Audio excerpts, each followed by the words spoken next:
welcome to Will Toronto US Coffee Chat series. My name is Geraldine Esemezie. I am on the board of Will Toronto US. I work at Eagle Eye as the operations director.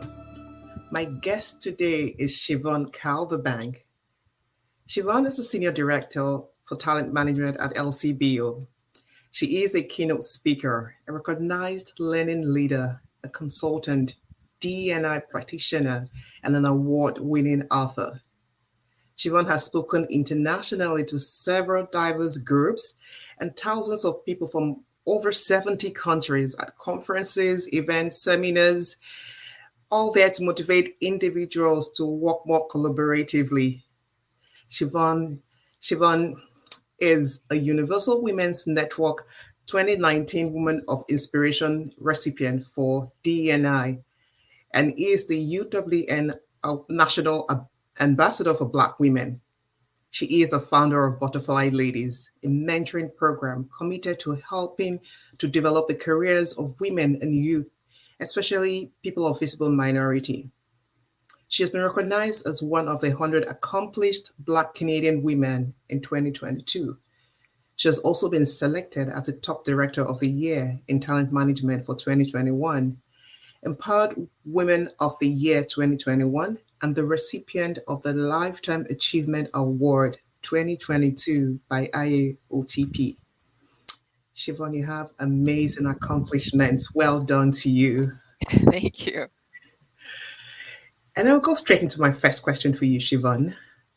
So you've been featured as a book contributor alongside Oprah Winfrey, Deepak Chopra, Maya Angelou, John Lewis, and a whole bunch of others.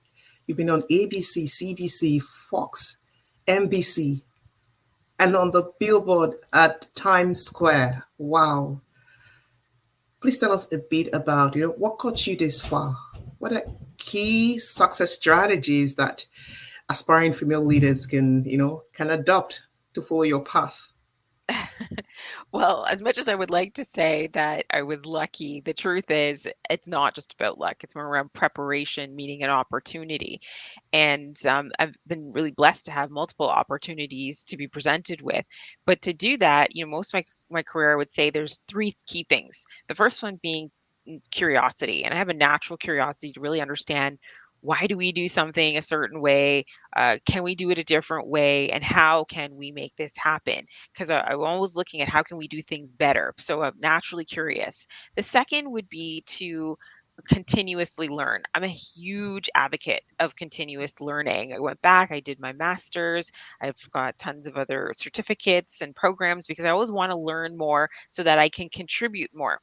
And then the third would be around having the courage to speak up and to help others. So that often is not the easiest thing to do because in many circumstances you're going to be reached with someone who wants to tell you no, particularly if it's not their idea. But you still have to have the confidence in your ideas and to be able to articulate them in a way to get and influence people to come onto your side and see that this is going to help not only them but the organization and everyone else as a whole.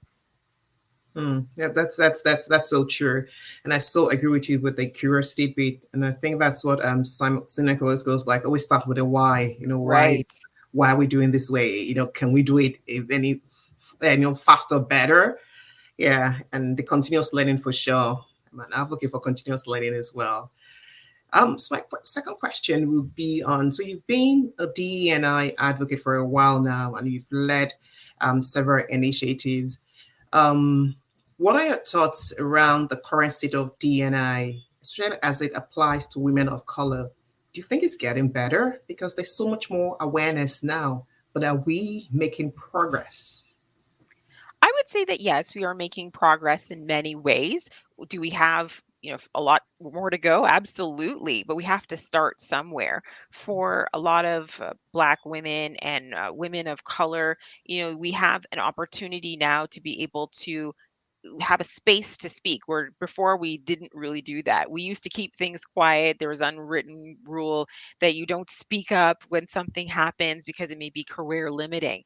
But I believe now there are many organizations that have created that space so that we can have open dialogues, that we can share what we don't like, and we don't have to come across as necessarily that angry black woman or the angry woman of color in the whole organization. We don't have to carry the shoulders of the entire race on our backs, but rather we can just help others to understand what our experiences are, and we can feel safe about doing that. And I think a lot of organizations are moving in that direction.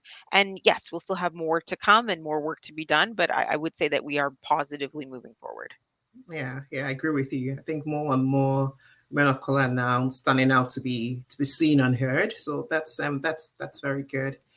Yeah. My third question would be on what are your thoughts around racial gender microaggression against women, particularly women of the BIPOC community? Can this really be dismantled at work? Because you still see it happening.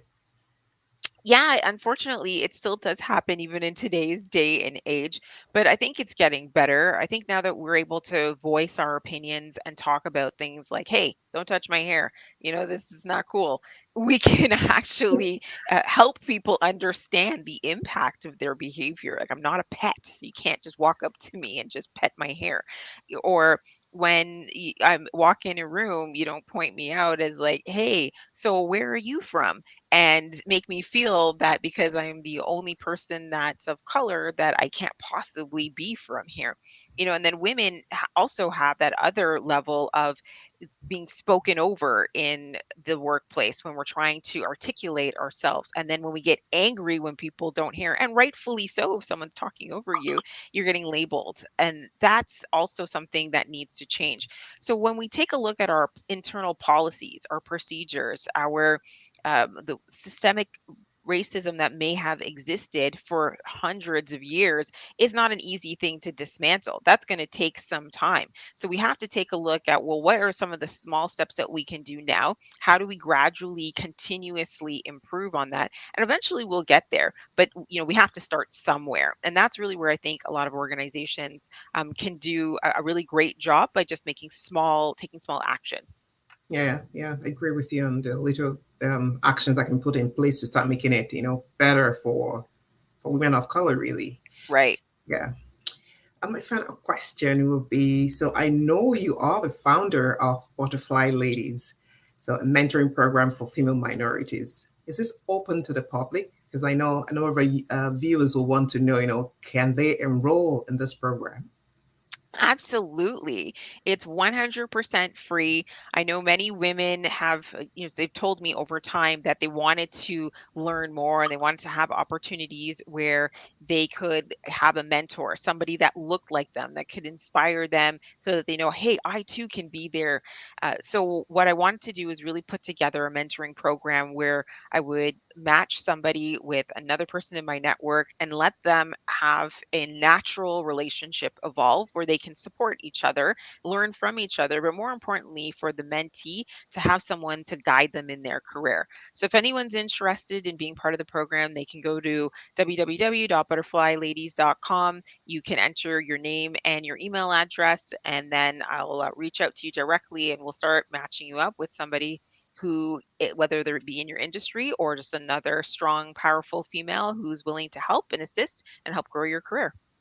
Awesome, awesome. Thank you so much, Siobhan. This has been a very insightful and inspiring coffee chat with you, for me, and I bet for our viewers as well. Um, to our viewers, thank you for listening in. Please watch out for our next amazing guest on our coffee chat series. Thank you.